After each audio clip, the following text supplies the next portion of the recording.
Hello aspirants, welcome है Vaishnava institute of wisdom पे। आप सब कैसे हैं? आई होप कि आप सब ठीक होंगे।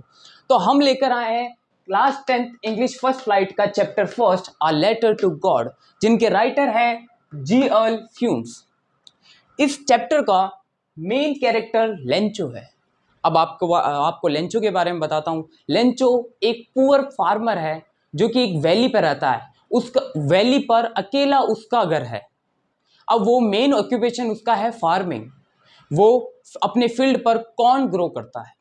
जो उसके ओल्डर सन्स है वो उस फील्ड पर काम करते हैं और जो यंगर सन है वो घर के आसपास खेलते हैं।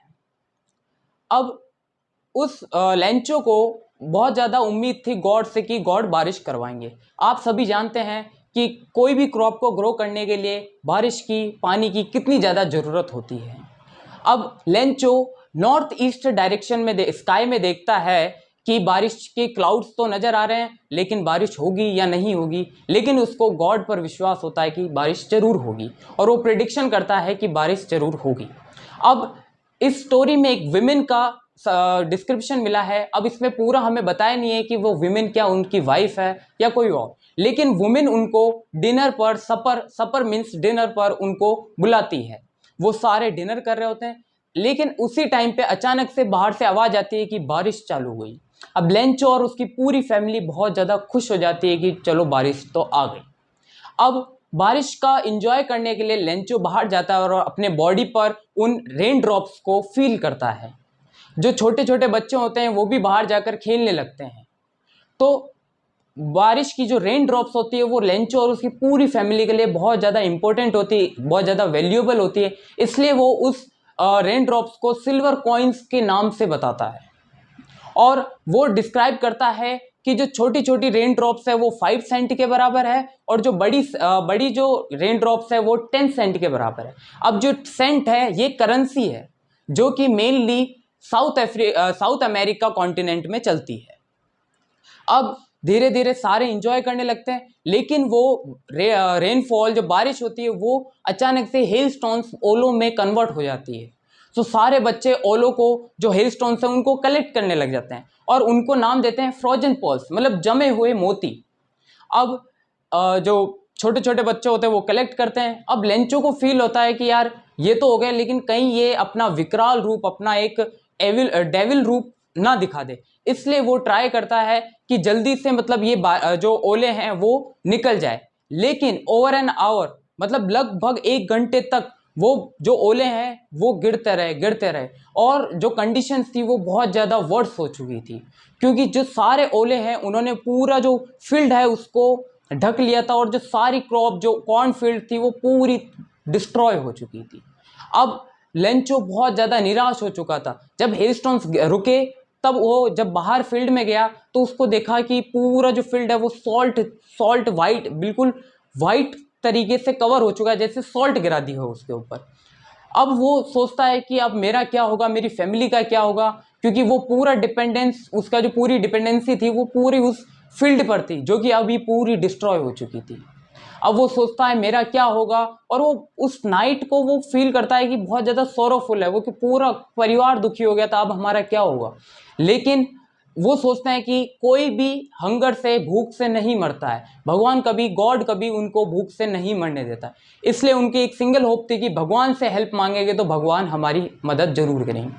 अब जो लेंचो था वो एक जैसे बैल काम करते हैं फील्ड में वैसे काम करता था, लेकिन कैसे तैसे उसको लिखना आता था और थोड़ा बहुत वो पढ़ा लिखा था।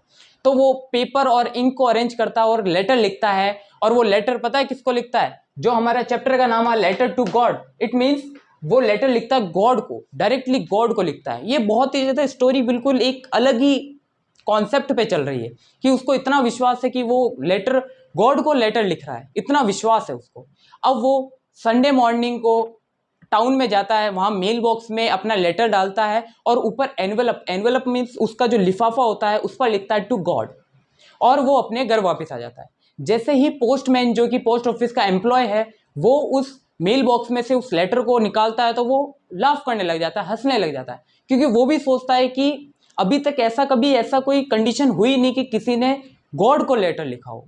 तो वो हंसता हंसता अपने पोस्ट मास्टर के पास जाता है अब पोस्ट मास्टर का डिस्क्रिप्शन दे रखा है कि वो एक फैट और एमिएबल ह्यूमन है, मतलब बहुत ज़्यादा फ्रेंडली पर्सन है। तो अब वो भी जैसे ही उस लेटर को एनवेलप पे देखता है कि टू गॉड लिखा है, मतलब किसी ने ये लेटर गॉड को भेजना है, तो वो भी बहुत ज़्यादा हंसने लग जाता है। लेकिन वो सडनली एकदम से सीरियस हो जाता है, क्योंकि वो सोचता है यार इस बंदे का, इस जो इस जिसने भी ये लेटर लिखा है उसका कितना विश्वास होगा गॉड पे कि वो गॉड को लेटर लिख रहा है।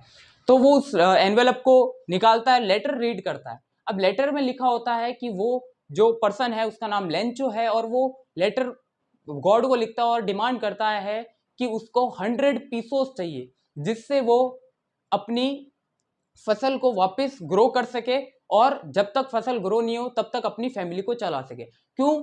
क्योंकि हेलस्टोन्स ने उसकी पूरी जो फील्ड थी उसको डिस्ट्रॉय कर दिया था।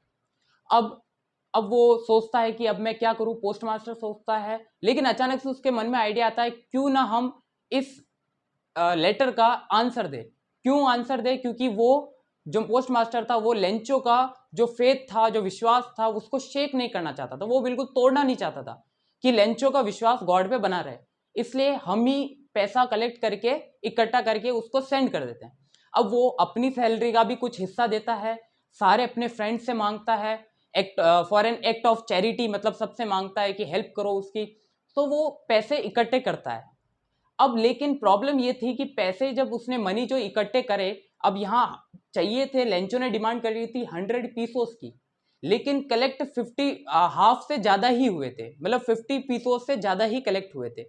तो उन्होंने उस लेटर को वापस पैसों के साथ लेटर को रखा और एनवेलप पे लिख दिया और नीचे साइन कर दिया टू गॉड, ताकि लेंचो का जो विश्वास है, जो फेथ है, वो शेक ना हो। अब जब अगली संडे मॉर्निंग को जब लेंचो वापस जल्दी से आता है, ताकि उसका लेटर आया नहीं आया, उसको आंसर मिला नहीं आया, तो वो देखता है कि मेरा लेटर आ चुका है, और वो जब खोल के देखता है तब उसमें उसको 70 पीसोस ही मिलता है।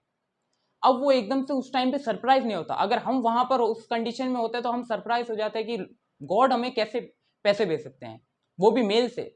लेकिन वो उसका इतना ज्यादा विश्वास था कि उसको ये लगता था कि अगर मैंने कोई भगवान से कोई रिक्वेस्ट मांगी है, तो वो कभी उस चीज को डिनाई कर ही नहीं सकते, वो उसको चीज को टाल ही नहीं सकते। तो कहीं ना कहीं जो मिस्टेक हुई है ये भगवान से मिस्टेक हो ही नहीं सकती। तो कहीं ना कहीं ये जो पोस्ट ऑफिस के जो एम्प्लॉयज है, इन्होंने कोई ना कोई मिस्टेक करी है। अब वो उसी टाइम पर इंक और पेपर अरेंज करता है और वापस लेटर लिखता है कि गॉड, अगली बार जब मेरे रेस्ट मनी जो बचे हुए पैसे हैं, जो 30 पीसोस है, वो अगर मेरे को सेंड करो तो मेल के थ्रू मत करना। क्यों? क्योंकि ये जो पूरे पोस्ट ऑफिस के जो एम्प्लॉयज है वो है बंच ऑफ क्रूक्स। यहाँ पर वर्ड दिया है बंच ऑफ क्रूक्स, मतलब एक ठगों का पूरा झुंड है यहाँ पर, जिन्होंने आपने जो भेजे 100 पीसोस है उसमें से 30 पीसोस अपने पास रख दिए और मेरे को रेस्ट 70 पीसोस ही वापस दिए। और यहीं पर हमारी स्टोरी एंड होती है। Thank you.